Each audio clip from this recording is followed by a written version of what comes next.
Alors, bonjour, chers auditeurs, auditrices de Derrière l'image. Toujours une heure de cinéma à Radio Centre-Ville. Alors, aujourd'hui, à l'animation, Pierre Pajot. Et j'ai le bonheur, le grand plaisir de rencontrer un jeune talent, un très jeune talent, un comédien, réalisateur qu'on va vous faire découvrir aujourd'hui. Non, peut-être pas.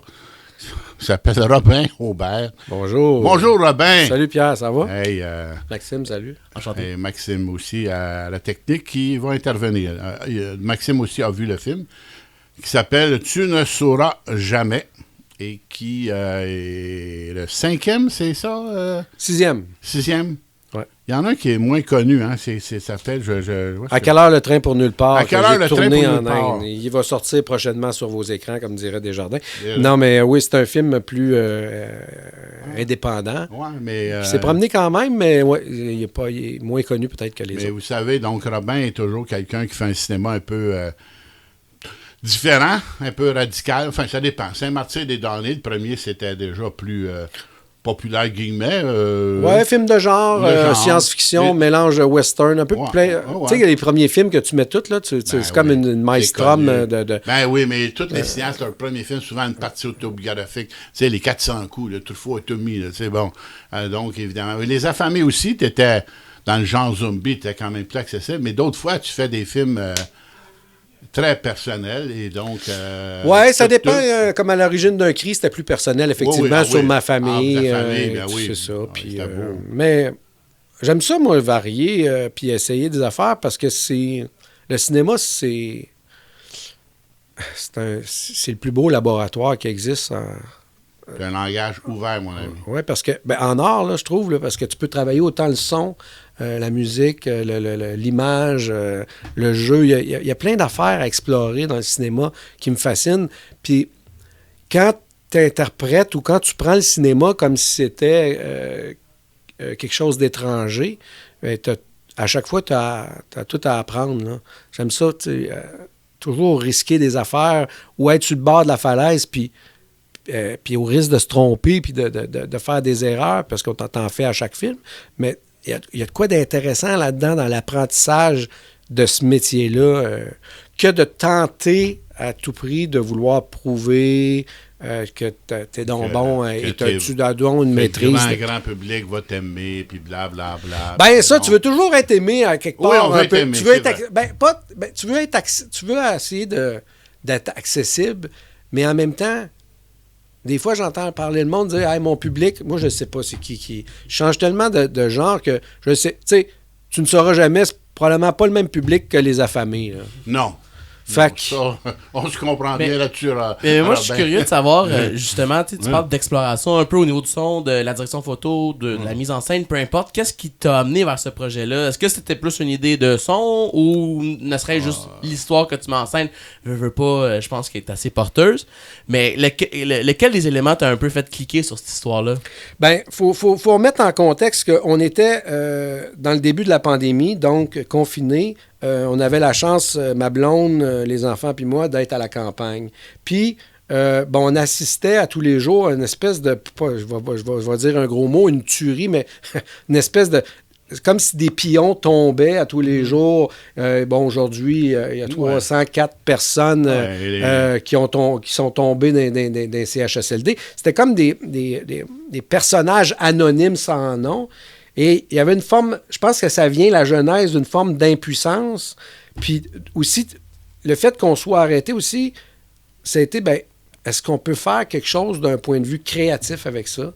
Est-ce qu'on peut en faire un film? C'est quoi être dans une chambre pendant une journée seulement? Là? Si on met en contexte, on prend juste une journée. Là, c'est quoi être dans une chambre d'un CHSLD pour une personne si on était là?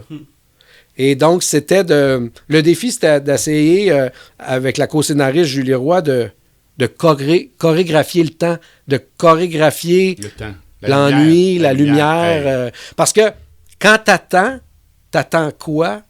Bon, t'attends que le repas arrive, mais t'attends autre chose aussi. J'imagine qu'un jour, je vais le savoir parce que si je me ramasse dans un CHSLD, oui. je vais avoir bien des heures à réfléchir à ça, là, tu sais. Ben oui, parce que, tu sais, c'est assez évident, là. Moi, je regardais le film, puis la scène du petit déjeuner, écoute, c'est comme Cléo de 5 à 7. Elle dure à peu près 10 minutes, c'est comme, là, t'as collé, tu t'es dit, c'est à peu près Ben, ça, c'est parce que le pour- feeling, comment lui l'a vécu, puis comment nous, en tant que spectateur, on va le ressentir. Exactement. Hein? Puis ça me tentait pas de couper ce moment-là. Hey, il est en train de manger, je suis en train d'assister à un moment de cinéma. Évidemment, dans la réalité de bien des cinéastes, on aurait coupé cette scène-là, puis on aurait passé à autre chose bien Bien vite. sûr. Mais moi, je trouve ça beau, le fait de le voir manger, parce que, tu sais, tu parles du film mais il y a aussi du Chantal Akerman, quelque part. Ah non, où, oui, Ackerman, à la fin, ça m'a bien frappé. Là, je voulais y arriver. Ackerman puis Ozu, tu as mis ces deux noms-là, puis là, tout de suite, dès que j'ai lu ces deux noms-là, à la fin, au générique, j'ai dit, ben oui, Ackerman. J'ai pas tout vu Ackerman, mais ce que j'ai vu, c'est ça, là, c'est la vérité crue, c'est à la fois expérimental et... Mais la vérité à travers le temps, surtout. Ouais. Et ce qui aide dans ton film, c'est qu'on on sent que à travers la longueur de chaque scène, on se rend pas compte des ellipses, mais on peut facilement se les imaginer. Ne serait-ce qu'une ellipse qui aurait été facile au cinéma, c'est dans une scène qui est quand même marquante quand la bénévole vient et dit « Bon, je repars, je vais aller chercher quelqu'un ». Et on attend sur le cadre de porte, on attend qu'elle revienne. Au final, elle finit par revenir, mais ça dure 2 minutes. Mais t'as l'impression que ça finira jamais. Le film pourrait se terminer là, elle pourrait partir puis jamais revenir. Là.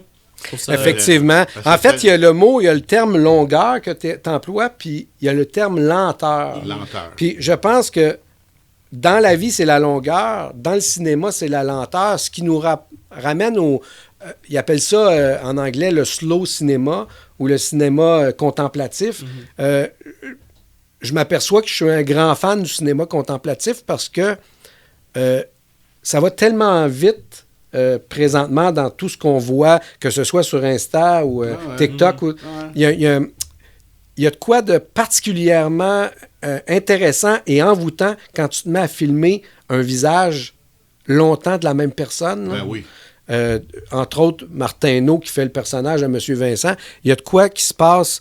Je l'aurais filmé encore 24 jours de plus en tournage dans ce 4 murs-là, puis ça ne m'aurait pas dérangé. Tellement j'avais l'impression d'assister à une intimité que j'ai pas la chance tant que ça comme personne dans la vie, puis même comme cinéaste, parce que comme cinéaste, mettons, tu es en visite technique, faut que tu vois à peu près, je sais pas moi, 56 décors de lieux. Et là, quand tu en as juste un, tu réfléchis à ces 4 murs-là longtemps. Il y a de quoi qui se passe de particulier puis de fort. Tu sais. Mais une forme de liberté dans les restrictions que tu te donnes un peu de mise en scène. Total. Puis le plus que tu te donnes de restrictions, le plus que tu as de liberté. Le fait qu'on ait tourné le film en chronologie, c'est-à-dire le premier plan, c'est la première journée, jusqu'à la fin, quand lui, il rentre dans la chambre puis il retrouve sa ciné, ben c'est le dernier jour, c'est le dernier soir, c'est la dernière heure du tournage qu'on a fait. Puis on s'est mis aussi, le fait aussi de tourner avec une seule lentille, au lieu d'en avoir, je sais pas moi, une valise pleine de 17 lentilles, ça fait qu'en prep, tu travailles longtemps à chercher la bonne lentille puis la bonne valeur, mais ton œil est toujours en fonction de cette lens-là. Fait que le plus que tu te mets des bâtons dans les roues, mais le plus que tu es libre. Il y a de quoi. En tout cas, ça m'a fait découvrir que, wow, plus que tu te mets une liste d'affaires, que tu imposes le film, il va se découvrir puis il va te donner une liberté incommensurable. Oui, tu as une liberté. Ça te rejoint dans tout ce que tu fais. Moi, je voulais parler aussi un peu de... Tantôt, de parler de rythme. Moi, le début du film, beaucoup de gens en ont parlé, bien sûr, parce que c'est 4-5 minutes d'un plan sur un mur, hein, dans la chambre, il va y avoir un léger pan, etc. Et moi, ça m'a rappelé, le vieux cinéphile, j'ai vu un film de 1930 soviétique qui s'appelle La Terre de Dojvenko. Ça, c'est vieux. Je sais pas si tu as vu ça, Robin. Non, j'ai pas vu ça. Ben, je te jure, c'est incroyable. En fait, ce premier plan-là... Lui, mais je voulais juste te dire, il filme pendant 5-10 minutes des tournesols au vent, des pommes. Et un jour, quand j'ai revu le film, j'ai dit, oui, mais il veut changer ma respiration. C'est comme le premier plan là, de La Terre de Dojvenko, c'est que moi, je cours. Là, je m'assois pour le film. Mais là, Dojvenko, il dit, toi, là, va te faire respirer autrement, va te faire ressentir autrement. Et il m'a réussi ça. Mais tu as réussi ça aussi. Hey, c'est en plein ça.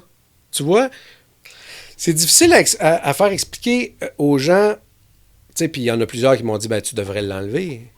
Mais Non. l'enlever pourquoi? Pour être accessible à certains festivaliers, certains programmateurs.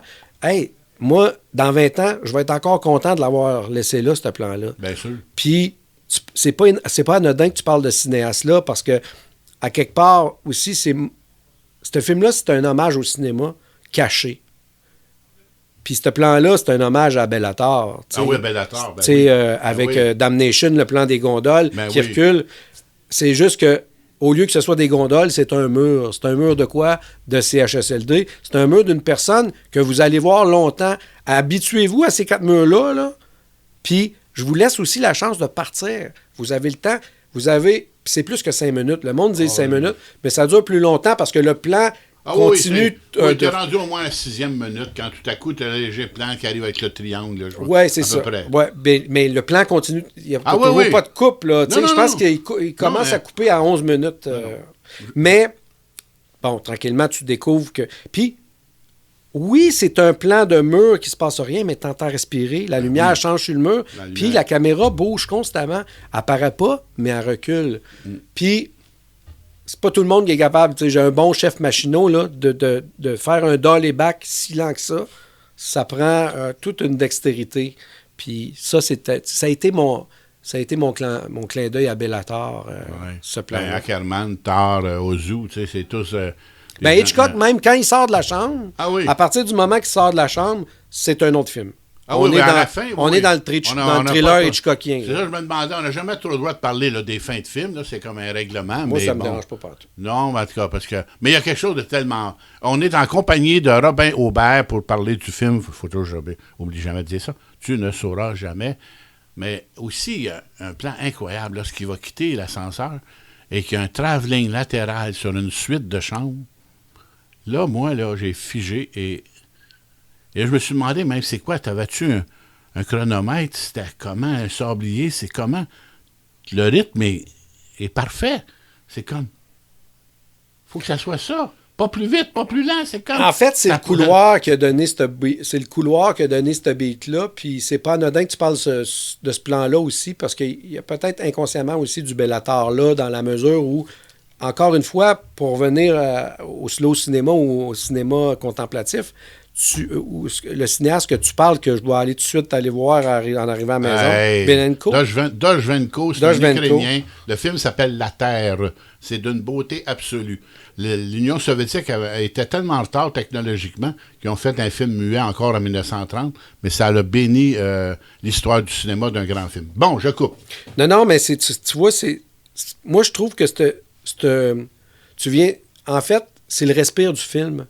Fait que le plan s'est fait avec le respire du film. Ça n'aurait pas été pareil. On vient de filmer pendant 1 heure quelqu'un sans mouvement de caméra, excepté le premier plan. Après ça, c'est que des plans fixes.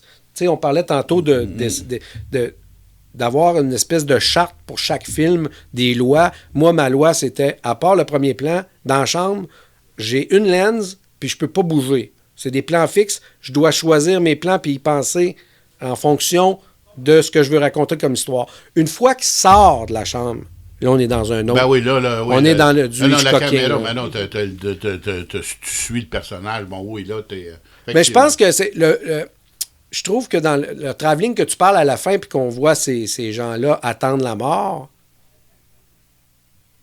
je pense que cette lenteur-là du mouvement fatigue, parce que quand tu attends la mort, le laps de temps il est fatigant. Il peut être 2 minutes, mais ça peut en paraître 12, ça peut en paraître une journée. C'est fatigant d'attendre la mort, selon ce que je pense. Je suis pas encore mort, là, mais... Non, mais on connaît tous quelqu'un en CHSLD. À moi, regardant ton film, c'était mon père qui était là, 15 ans. Là, je l'ai vu, tout ce que tu montres dans le film, je l'ai vu. Les lunchs, puis tout, j'ai tout vu ça. Je pense que ceux qui voient le film à date, ce qu'ils me disent, c'est qu'il y a 2 affaires qui se passent. Il y en a qui se transposent en se disant « tabarnouche, ça va m'arriver ». Oui. Puis il y en a d'autres qui ne peuvent s'empêcher de penser à des gens qui ont vraiment aimé. Moi, c'est ça. Qui ont passé par là. Puis c'est pas qu'il y a une culpabilité, mais il y a un souvenir de qu'est-ce qu'ils ont peut-être vécu. Puis j'en parle, puis je suis ému parce que je pense à mon grand-père, je pense Bien à ma sûr. grand-mère, Oui. je pense à des gens que je suis allé souvent voir là. Tu sais, quand mon grand-père, il me disait une vieille expression campagnarde, il disait « fume », ça voulait dire « reste dans la chambre ». Parce qu'il savait qu'en repartant, quand je partais, l'ennui que tu parlais tantôt reviendrait. Puis cet ennui-là, quand on te dépareille de tes éléments, toi, chez vous, là, tu dois avoir des éléments de collection partout. Un jour, si on t'amène dans un CHSLD, on va te dépareiller d'éléments, on va te garder un meuble, 2-3 cadres que tu aimes, mais ça ne sera pas dans ton décor à toi. Non. Ça ne sera pas dans une chambre que tu auras choisie. Fait qu'inévitablement, tu vas regarder tout le temps les mêmes maudits cadres au mur longtemps, puis tu vas essayer de te trouver... Mais ton personnage, tu lui donnes 2 tiroirs intéressants. Oui, tu parce donnes que... un magnétophone avec des sons d'oiseaux. Oui. Tu lui donnes il y a ce qu'on appelle en cinéma le hors-champ existe dans ton film. Tu sais, c'est comme... Moi, je suis pour la contemplation, mais je suis pas pour le misérabilisme. Ça m'intéresse pas au cinéma de voir ça. Moi, je suis pour la poésie. Moi, je suis avant tout un poète avant même d'être un cinéaste. Ma blonde, elle me dit ça, comme un peu... Ta fille t'a dit... Tu as publié un recueil, hein? Mon 3e recueil, mais tout ça pour dire que pour moi, le cinéma, c'est un outil pour faire de la poésie. Ça ne me tente pas de faire du misérabilisme. Ce bonhomme-là, dans son CHSLD à lui, avant que la pandémie arrive, il était quand même pas si pire, dans le sens... Il a fondé un club d'ornithologie avec sa femme. Il s'est trouvé une blonde là-bas. Il jouait au bridge, il jouait aux cartes. Il avait une vie commune. Il connaissait bien sa voisine, Cécile, qui est en train de mourir du COVID à côté. Fait que, tu sais, pour moi, c'est pas une critique sur le CHSLD.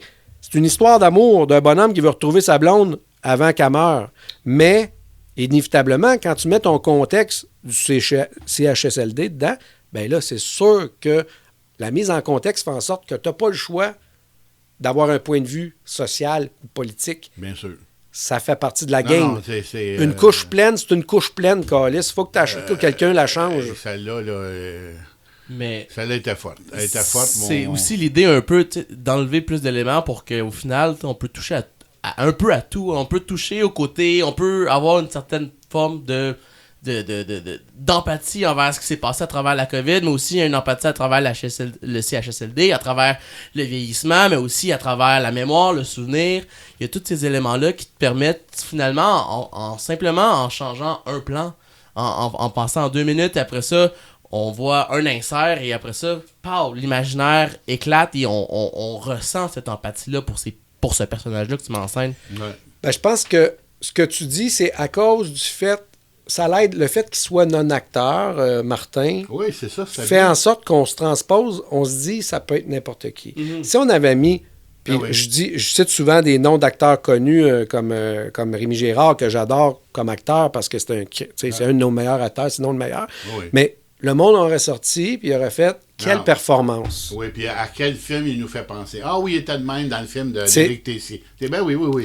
Puis c'est pas un film de performance. C'est un film de raw, d'attente, d'être là, de vie. Tu sais, un non-acteur n'a pas les références techniques pour jouer un rôle. Il n'a que son émotion à lui, sa vérité à lui. Ce qui fait que ce que tu filmes, c'est inévitablement cette personne-là. Parce que c'est la seule affaire qu'ils ont. Fait que pour ça, puis je suis tombé sur une perle rare parce que Martin est extraordinaire. Il a du vécu, ce monsieur-là. Il a été enquêteur des crimes de feu pendant 30 ans à Montréal. Il a fait toutes sortes de jobs dans sa vie, mais puis il a perdu une amoureuse, sa femme, pendant 48 ans qu'il était avec, Pierrette. Puis tu le sens quand il parle de son amoureuse dans l'histoire, qu'il pense à sa femme dans la vie. Moi, c'est le bout qui m'a fait pleurer. Là. Moi, j'ai pleuré. Ça a l'air d'un film bien dry, mais moi, je suis peut-être braillard. J'ai eu des larmes à quelques endroits, Maxime, je te dis. Là, je l'ai eu. Mais qu'est-ce qu'a dit ta fille, tantôt que tu m'as dit, qui est extraordinaire comme phrase? Ma fille Véronique, un jour, m'a dit, toi, papa, quand tu juges un film, tu ne juges pas avec des étoiles, tu juges avec des larmes.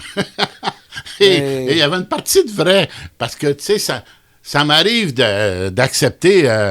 non, mais dans moi, il y a plusieurs spectateurs, Tu sais, j'ai un cinéphile, j'en ai vu bien, je connais l'histoire. Mais des fois, mon rapport au film est très normal, moyen, je sais pas comment dire. Et mais là, non. j'ai des larmes. Parce que Et moi, avec son histoire amoureuse, puis tout, en tout cas, moi je l'ai ressenti très fortement. Mon père l'a vécu, mon père me l'a dit par rapport à ma mère, et donc là, c'était comme... je suivais ça. Et je suis certain, j'ai hâte... J'aimerais ça après tu puisses me reparler des réactions. Et oui, il va y avoir les gens qui vont s'identifier parce que, bon, ils ont connu quelqu'un ou ils pensent... Il y a beaucoup de dimensions, ce film-là. Il faut accepter, c'est sûr que... Mais tu sais, Robin, si le monde te connaisse un peu, Robin Aubert, c'est comme... Tu sais, Tuk-Tuk aussi, là, tu sais, c'était pas... C'est drôle, je repensais à Tuk-Tuk, puis sais-tu à qui je pensais? Quand j'ai vu tes films l'autre fois, je me trouve... Hey, j'ai dit, je vais lui dire, c'est comme Robert Morin, je me trouvais bien brillant. Je dis, puis moi, il dit, tout à coup, après ça, mon cerveau est lent. Je dis, oui, mais Robert Morin, il est déjà là. Il est déjà là dans son œuvre. Oui. Pour moi, t'es comme un peu un néo-Robert Morin. Tu sais, Robert, c'est un mentor, hein? Oui, mais tu sais, comme Paul Baillargeon avec La Cuisine Rouge. Non, mais tu sais, Robert, c'est comme toi, tu sais, il a fait des... chaque film te dit risqué. Chaque film, tu sais, il a risqué des affaires, puis il va faire des affaires, puis là, il est en Italie. Ça se peut que je fasse le voleur de bicyclette, imagine. Ben, c'est en train, on s'est parlé la semaine passée, puis il est pas mal là-dedans. Là. Ben, j'aimerais ça voir ça. Mais je peux pas en parler, non, moi, c'est sûr qu'il y a un film. Non, il revient avec un film, je peux te le dire. Oh, ben oui, mais puis André Lynn, qui est cinéaste et sa copine dans la vie, elle revient avec un film aussi sur lui. Ben, vous avez mais le film sur Robert, ça fait longtemps que je l'attends, parce qu'Andréline nous en parlait depuis un bout, puis j'en rêvais aussi. Ben, les deux films s'en viennent, en fait. Non, mais tu sais, il y a mais peut-être juste pour revenir sur le film, il nous reste quand même juste 3 minutes.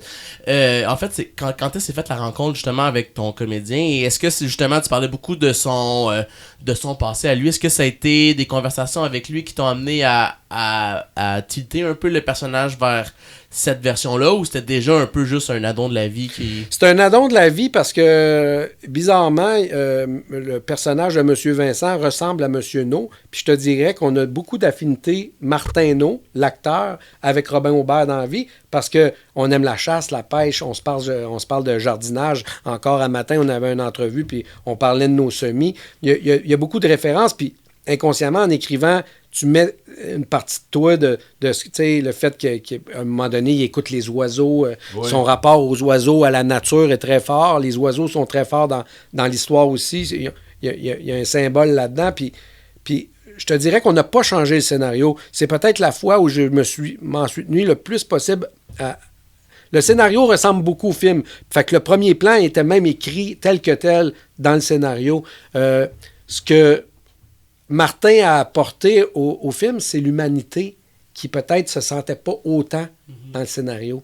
Toute cette humanité-là, de petits gestes. Parce que quand tu écris un scénario, puis il dit, bon, le vieillard se lève, il s'en va chercher ses lunettes à robe de chambre. Mais là, lui, il vit, là. Il se lève, puis il s'en va chercher ses lunettes. Puis quand il va voir le petit mot de sa blonde qui l'attend, et de tabarnouche, c'était pas écrit comme ça. C'est lui que ça a plongé. J'ai un moton, moi aussi. Alors, en tout cas, donc tu fais-tu un signe? Bon, en tout cas, nous étions... Maxime, il nous fait un signe. Ça veut dire qu'il nous reste 1 minute. Exactement. Fait que moi, j'invite les gens à venir voir le film. Oui. Effectivement, c'est peut-être pas un film facile, Pas facile. mais le moindrement que tu enlèves tes œillères, je pense que quand tu embarques dans le vortex du film, je suis convaincu que vous n'allez pas sortir déçu. Mais aussi, quel meilleur endroit que le cinéma pour aller le voir. Une fois que le téléphone est éteint, une fois qu'on est là devant le film, on n'a pas le choix d'un peu d'y faire face et de se laisser emporter. C'est un peu ça. Ça revient à ton cinéaste russe que tu as parlé, La Terre. Là. T'en plein ça. Tantôt, Robin. Donc, vous étiez en compagnie de Robin Aubert, grand gagnant de la course Destination Monde. Hey, j'ai appris ça en lisant ça. Ah, c'est pas moi qui ai gagné, c'est Yves-Christian Fournier qui a gagné. Wow. Moi, j'ai gagné une belle bourse, par contre. Ben, en tout cas, tes films me font repenser des cinémas guérilla. En tout cas, bon, donc, tu ne sauras jamais, et qui va prendre l'affiche. On vous encourage à jouer, moi aussi, fortement à voir. Je suis convaincu que vous allez ressentir plein de belles émotions, de vérité. Et on te remercie, monsieur Robin Aubert. Ben merci, puis merci Pierre pour ton livre Les salles de cinéma au Québec, qui ne se retrouve pas. J'espère que l'éditeur va le rééditer. J'aimerais ça aussi. Merci. Merci. Merci.